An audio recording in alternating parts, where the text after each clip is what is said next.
नमस्कार। स्वागत है आपका न्यूज़ लॉन्चर पर। मैं हूं अशोक वानखड़े, लेकर आया हूं आपका अपना कार्यक्रम द एक्स-रे।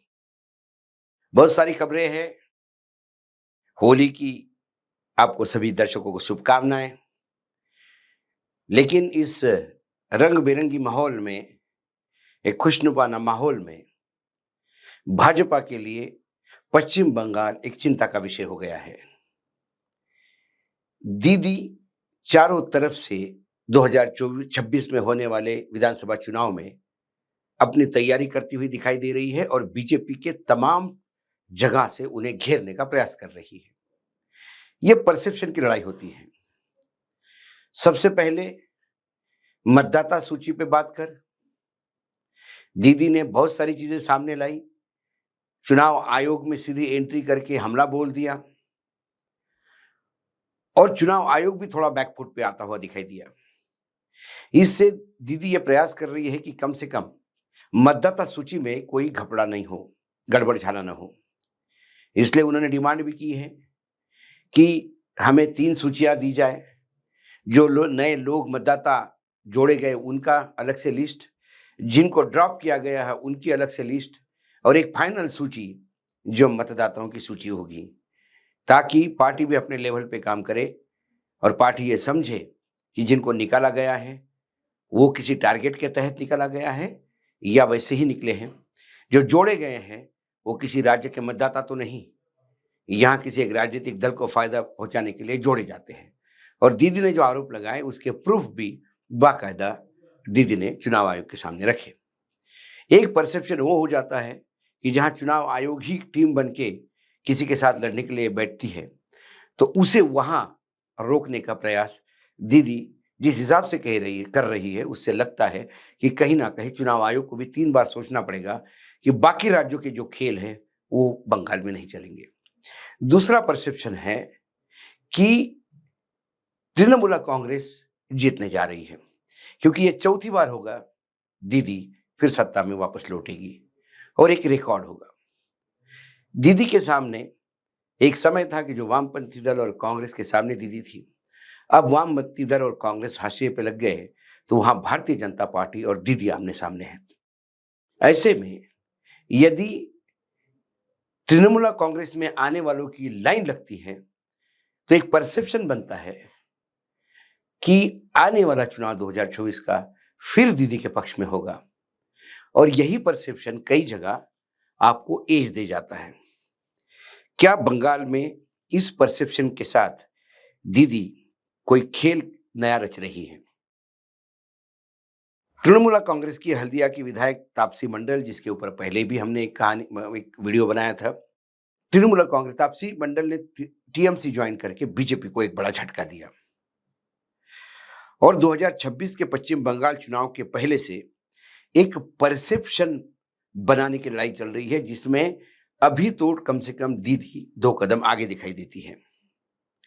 सूत्रों के मुताबिक अब बीजेपी के कई विधायक टीएमसी में शामिल हो सकते हैं।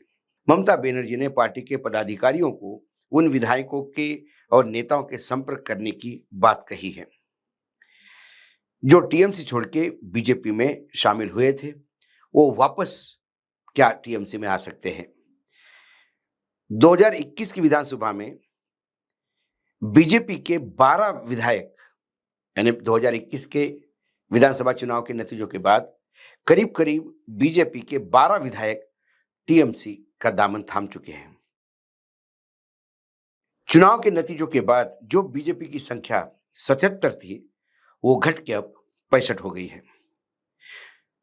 चुनाव के पहले दल बदल करना ये आम बात है। ऐसा ही समय पिछली बार था जब 32 से 34 लोग टीएमसी छोड़ के बीजेपी में गए थे और टीएमसी के जो रणनीतिकार थे पीके, उन्होंने भी आखिरी फेज में ये बोलना शुरू कर दिया था कि बीजेपी यहां सत्ता में आएगी। क्योंकि ये जो माइग्रेशन था इस साइड से उस साइड पे, ये इंडिकेशन था कि 18 लोकसभा सीटें जीतने के बाद अब विधानसभा भी बीजेपी जीतने जा रही है। लेकिन फिर ममता ने जिस हिसाब से बैंक बाउंस बैक किया, उसने एक इतिहास लिखा। बीजेपी की सीटें तो बढ़ गई, लेकिन सत्ता में नहीं आ पाए।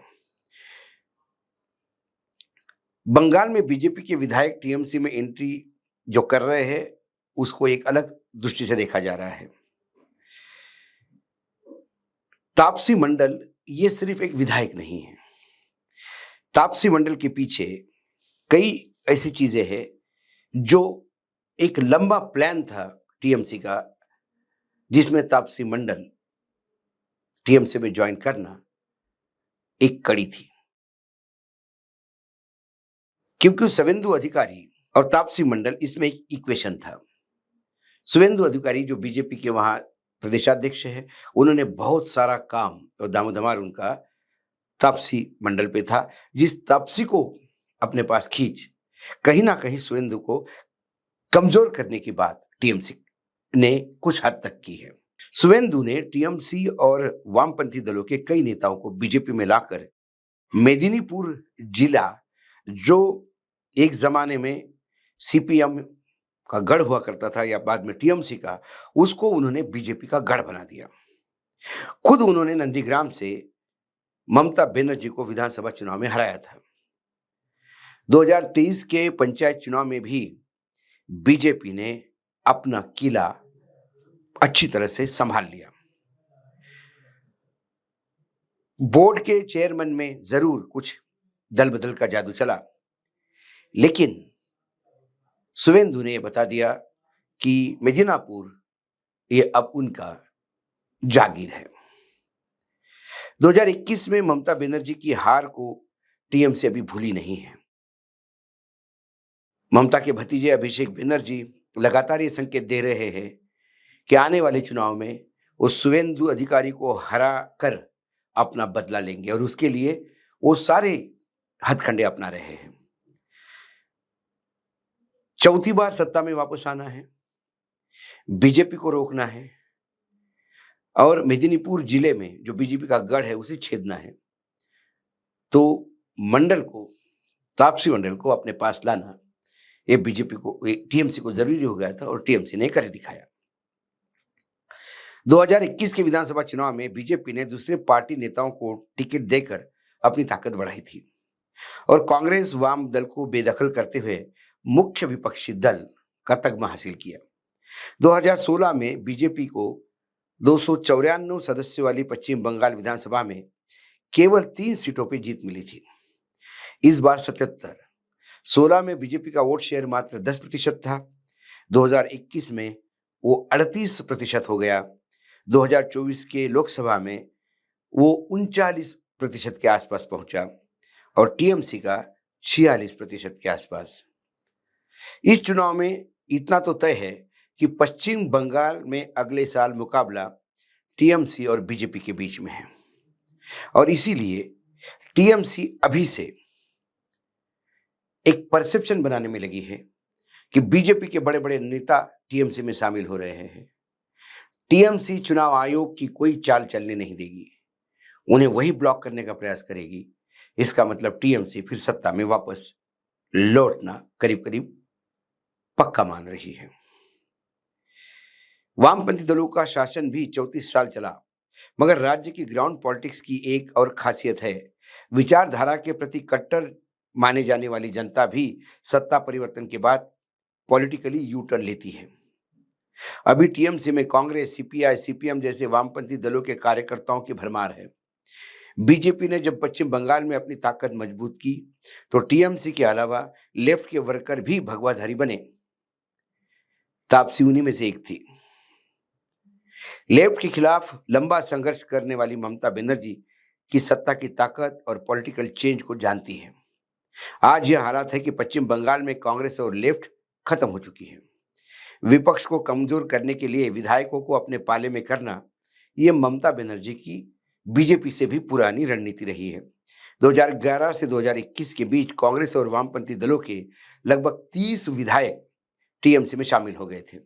अब बीजेपी की बारी है, जिसकी शुरुआत जैसा कि मैंने कहा हो गई है। 2021 के बाद बीजेपी के 5 विधायक रायगंज के कृष्ण कल्याणी, कालियागंज के सोमेन रॉय, बगदा के विश्वजीत दास, बिष्णुपुर के तन्मय घोष, कृष्णनगर